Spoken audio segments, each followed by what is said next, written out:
와, 진짜 그냥 포기할까? 고민도 사실 많이 했습니다. 그래서 그냥 1차만 시험 볼까? 이런 흔들림도 좀 있었어요. 물론 처음 문제 풀 때는 특히 공법 같은 거는 당연히 반도 못 맞췄죠. 근데 이 중개사 시험을 2년이나 준비를 해야 되나? 시간이 오래 걸리면 오히려 더 못할 것 같더라고요. 어느 시점부터는 이제 문제를 보면 다른 거 안 보이고 그냥 답이 튀어 올라옵니다.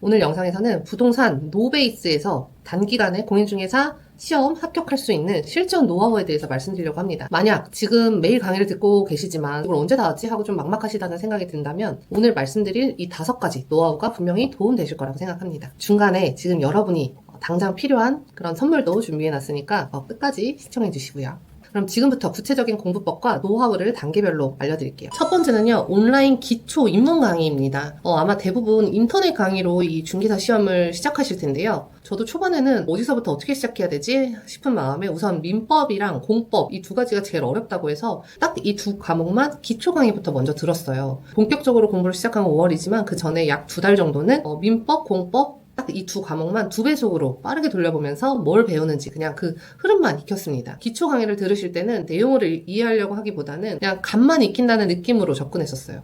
그리고 5월부터는 기본서를 중심으로 정독을 하고 문제풀이로 계속 복습하는 방식으로 5개월 동안 집중 공부를 했습니다. 기초는 빠르게 훑고 기본서랑 문제풀이, 기출문제로 승부를 본 셈이죠. 여러분도 느끼시겠지만 어차피 강의를 듣는다고 해서 성적이 올라가는 게 아니에요. 그걸 내 걸로 만들려면 또 읽어야 하고 그걸 문제를 풀어야 돼요. 그래서 저는 과감하게 이 2과목 기초 강의를 빼고는 다 패스했고 전과목 기본서 1회 정독하고 점수를 올릴 수 있는 그 문제풀이에 굉장히 집중을 했어요. 기초 강의 빼고 기본서 읽고 독학으로 했다고 하니까 처음부터 부동산 지식이 있었던 게 아니냐, 원래 좀 했던 거 아니냐 이런 얘기를 하시는 분도 계시더라고요. 정말 처음에 제로 베이스였고요. 제가 처음에 기본서를 읽는데 진짜 무슨 소리인지 하나도 눈에 안 들어오더라고요. 저는 평소에 책이나 공부랑도 좀 담쌓고 지내던 그냥 주부였기 때문에 처음에는 진짜 솔직히 힘들었어요. 근데 그러다가 이 2권의 책을 읽고 정말 도움을 많이 받았습니다. 바로 공부머리 독서법이라는 책과 나는 무조건 합격하는 공부만 한다라는 책이었어요.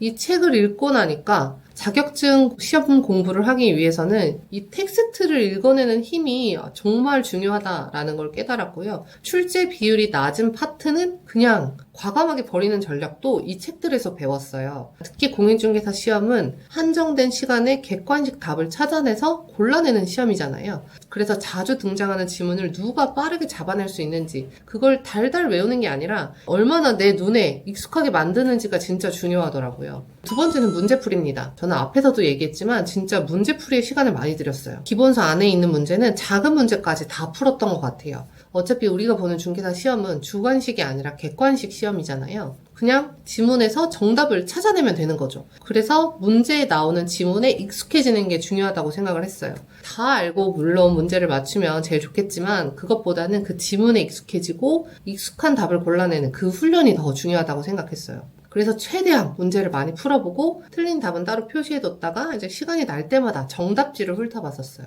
물론 처음 문제 풀 때는 당연히 반도 못 맞췄죠. 특히 공법 같은 거는 진짜 아는 문제가 없어서 와, 진짜 그냥 포기할까? 고민도 사실 많이 했습니다. 그래서 그냥 1차만 시험 볼까? 이런 흔들림도 좀 있었어요. 근데 이 중개사 시험을 2년이나 준비를 해야 되나? 시간이 오래 걸리면 오히려 더 못할 것 같더라고요. 그래서 그냥 한 번에 합격하자라는 마음이 사실 그땐 강했습니다. 중요한 건 문제풀이를 하고 나서 해설지와 정답지를 정말 많이 봤어요. 그러니까 이게 진짜 신기한 게요. 나중에는 그게 또 눈에 익더라고요. 실제 시험장에서도 눈에 익은 지문들 때문에 아는 문제는 진짜 빨리 스킵할 수 있었고 시간을 굉장히 많이 아낄 수 있었습니다. 이 문제풀이를 할 때 정말 도움 많이 받았던 저만의 공부법이 있는데요. 바로 뭐냐면 답치기라는 거예요. 답치기는 답을 먼저 빨리 외운 뒤에 문제를 푸는 방식이거든요. 단기 기억에 의존해서 이 문제를 푸는 거죠. 근데 계속 말씀드리지만 어차피 공인중개사 시험은 객관식이고 자주 나오는 핵심 지문들이 정해져 있어요. 이 지문은 정답이구나 라는 걸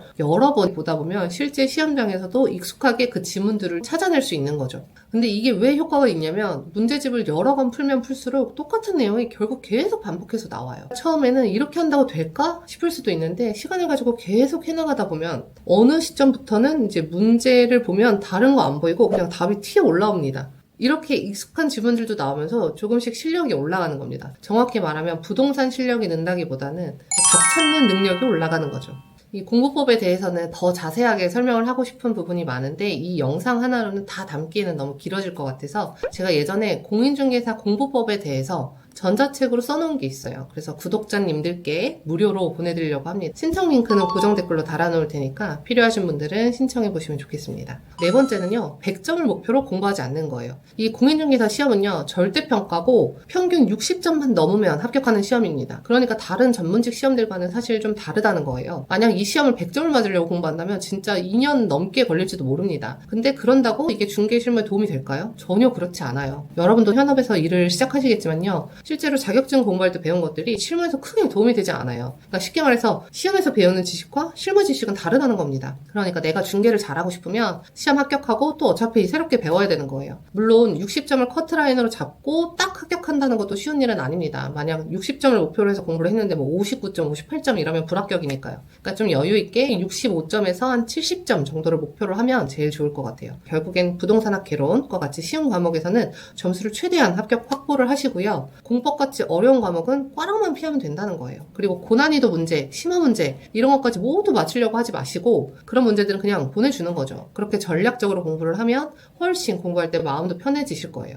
마지막 5번째는 멘탈 관리입니다. 이 중개사 자격증 공부를 하다 보면 가끔씩 공부가 힘들 때 유튜브에 공인중개사 전망 이렇게 쳐봅니다. 그러면 막 부정적인 얘기가 나오잖아요. 그럼 또 이렇게 생각하는 거예요. 어차피 뭐 자격증 이거 따봤자 요즘 중개사도 힘들다는데 그냥 공부하지 말까? 그냥 공부할 시간에 다른 거 하는 게 낫지 않을까? 뭐 이런 식으로 자꾸 합리화를 하는 거죠. 근데 이 시험이 사실 외우는 게 절반이 넘기 때문에 막 재밌는 그런 공부가 아니거든요. 그래서 멘탈 잡는 게 굉장히 중요해요. 근데 팩트는요, 자신한테 맞는 루틴을 일단 만들어 놓고 그 루틴을 지키면서 공부를 하는 게 좋아요. 저 같은 경우에는 3살짜리 아들의 육아를 하면서 자격증 공부를 했어요. 근데 하필 제가 공부했던 시기가 그 코로나 시기였었거든요. 그래서 어린이집도 못 보내고 독방 육아 하면서 그렇게 공부를 했어요. 평일에는 애 자고 저녁에 2시간, 그 다음에 좀 코로나 풀려서 애 유치원 잠깐 보낼 때 그때 틈틈이, 그리고 주말에 좀 몰아서 공부를 하고 했던 것 같아요. 그래서 이 영상을 보시는 분들 중에 직장인도 계실 거고 저처럼 육아맘들도 계실 텐데요.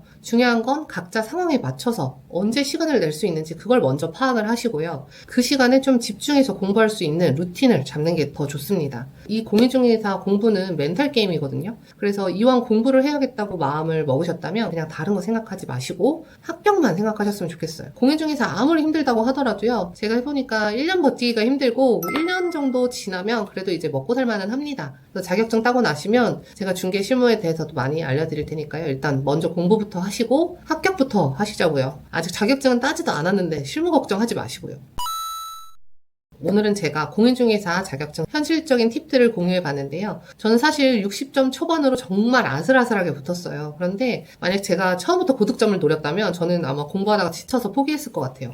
60점이라는 목표를 잡고 그 시간에 공부를 했고요. 그래서 비교적 단기간에 합격할 수 있었던 것 같아요. 여기까지 시청해주셔서 감사하고요. 구독과 알림 설정 해두시면 공인중개사 관련된 영상들 바로바로 확인하실 수 있으니까 아직 안 해두셨다면 해두시면 좋겠습니다. 그럼 오늘 영상은 여기서 마무리하겠습니다. 행복한 하루 되세요.